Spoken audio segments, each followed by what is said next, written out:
Hello प्यारे बच्चों। सबसे पहले मैं आपको यहाँ पे बता देता हूँ कि मैं इस वीडियो में आपको क्षेत्र मिति से संबंधित जितने भी फार्मूले हैं आपको यहाँ पे बताने वाले हैं। चाहे वो वृत्त हो, बेलन हो, शंकु हो, गोला हो, अर्धगोला हो, सभी के बारे में आपको बहुत ही अच्छे तरीके से इनके फार्मूले को एक्सप्लेन करके यहाँ पे आप देख सकते हैं मैंने लिखा हुआ है। सभी को मैं आपको बहुत ही अच्छे तरीके से यहाँ पे समझाऊंगा। ओके बच्चों, तो हर एक फार्मूला मैं आपको यहाँ पे डिटेल में बताऊँगा और कोई भी फार्मूला आपका यहाँ पे छूटने वाला नहीं है। यदि आप बच्चों कक्षा 9 में पढ़ते हो तो आप में भी एक ये चैप्टर है। अगर आप अच्छे से याद कर लेते हो इन सभी फार्मूलों को ना, तो उन क्वेश्चनों को आप चुटकियों में सॉल्व करोगे। ओके, तो एक पेन और पेपर ले लीजिए और अच्छे से इसे नोट करते हुए चलिए। देखिए अपना पहला वृत्त का क्षेत्रफल। वृत्त का क्षेत्रफल होता है बच्चों पाई आर स्क्वायर। यहाँ पे देखिए पाई का मान आप कभी 22/7 रखेंगे और जब आपको बोलेगा 3.14, देखिए दोनों मान एक क्या है, पाई के हैं, तो आप पाई का मान 22/7 भी रख सकते हैं और 3.14 भी रख सकते हैं। और यहाँ पे आर आपकी त्रिज्या है, मैंने समझा दिया। चलिए देखिए वृत्त की परिधि। वृत्त की परिधि होती है बच्चों 2 पाई आर। चलिए नेक्स्ट है वृत्त की त्रिज्या। वृत्त की त्रिज्या अगर आपको याद करनी है तो ये होता है d/2। यहाँ पे d आपका क्या है, व्यास है, व्यास। ओके, तो व्यास का आधा करोगे आपकी त्रिज्या निकल के आ जाएगी। चलिए नेक्स्ट आगे देखिए अर्धवृत्त की परिधि। तो अर्धवृत्त की परिधि होती है पाई आर प्लस 2r, ये इसका फार्मूला है। चलिए आगे देखिए नेक्स्ट हमारा है पांचवा त्रिज्य खंड के चाप की लंबाई। अगर आपको त्रिज्य खंड के चाप की लंबाई निकालनी है तो आप इस फार्मूले का यूज करें, θ/360 × 2 पाई आर। नेक्स्ट है त्रिज्य खंड का क्षेत्रफल। इसका सूत्र होता है θ/360 × पाई आर स्क्वायर। नेक्स्ट बच्चों आगे देखिए सातवां वृत्त के लघुखंड का क्षेत्रफल।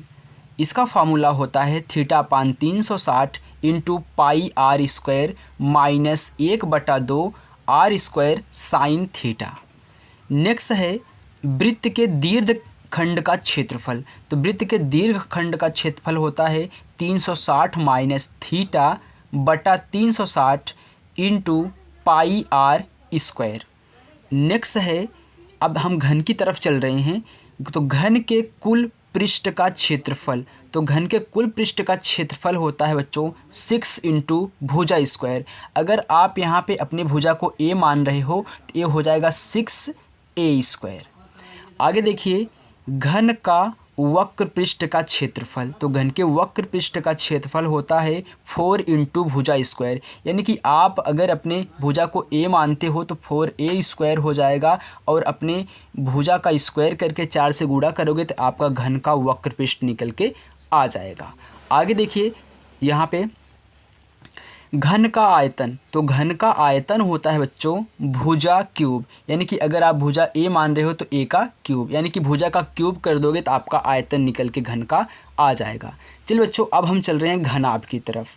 तो देखिए घनाभ का आयतन होता है LBH। यहाँ पे L बच्चों आपकी लंबाई होगी और B आपकी चौड़ाई होगी और H आपकी ऊंचाई होगी। मैंने यहाँ पे एक्सप्लेन कर दिया। L मतलब लेंथ, लेंथ मतलब लंबाई, विड्थ यानी कि चौड़ाई, हाइट यानी कि ऊंचाई। तो घन का कुल पृष्ठ का क्षेत्रफल बराबर होता है 2 कोष्ठक में LB यानी कि लंबाई इंटू चौड़ाई प्लस BH यानी कि चौड़ाई इंटू ऊंचाई प्लस HL यानी कि ऊंचाई इंटू लंबाई। ये इसका क्या है, घन का कुल पृष्ठीय क्षेत्रफल है। आगे देखिए बच्चों हमारा यहाँ पे 14वां है घनाभ का वक्र पृष्ठ का क्षेत्रफल। तो घनाभ के वक्र पृष्ठ का क्षेत्रफल होता है 2 कोष्ठक में लंबाई प्लस चौड़ाई प्लस ऊंचाई यानी कि L plus B plus H। अब हम चलते हैं बेलन की तरफ। तो बेलन का आयतन होता है पाई आर स्क्वायर H। अब R भी आप जान रहे हो, H भी जान रहे हो, H ऊंचाई है, R त्रिज्या है। बेलन का संपूर्ण पृष्ठ का क्षेत्रफल। तो बेलन के संपूर्ण पृष्ठ का क्षेत्रफल होता है 2 पाई आर कोष्ठक में H प्लस R। चलिए नेक्स्ट है बेलन का वक्र पृष्ठ का क्षेत्रफल, तो बेलन के वक्र पृष्ठ का क्षेत्रफल 2 पाई आर एच। आगे देखिए बच्चों शंकु, तो शंकु का आयतन होता है 1/3 पाई आर स्क्वायर एच। आगे देखिए शंकु का कुल पृष्ठ का क्षेत्रफल होता है पाई आर कोष्टक में यल प्लस आर। इन सभी को अच्छे तरीके से आप नोट डाउन कर लीजिएगा अपनी कॉपी पे।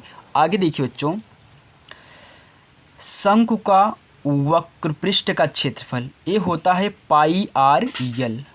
अब हम गोले की तरफ चल रहे हैं, तो गोला का आयतन होता है 4/3 पाई आर क्यूब। गोला का पृष्ठीय क्षेत्रफल होता है 4 पाई आर स्क्वायर। अर्धगोला का आयतन, अब हम अर्धगोले की तरफ चल रहे हैं, तो अर्धगोले का आयतन होता है 2/3 पाई आर क्यूब। अर्धगोला का वक्र पृष्ठीय क्षेत्रफल होता है 2 पाई आर स्क्वायर।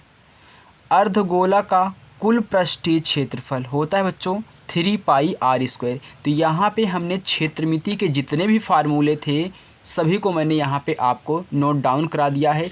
तो बच्चों हमारी तरह आप भी एक ऐसे नोट्स बना लीजिएगा और इसको रोज़ रटिएगा। आपको एक दिन इतने अच्छे तरीके से याद हो जाएगा, कोई भी आपको यहाँ पे भूलेगा नहीं और आप अपने प्रश्नों को जहाँ भी इनका यूज लगेगा आप वहाँ पे करके उनका हल निकाल सकते हैं।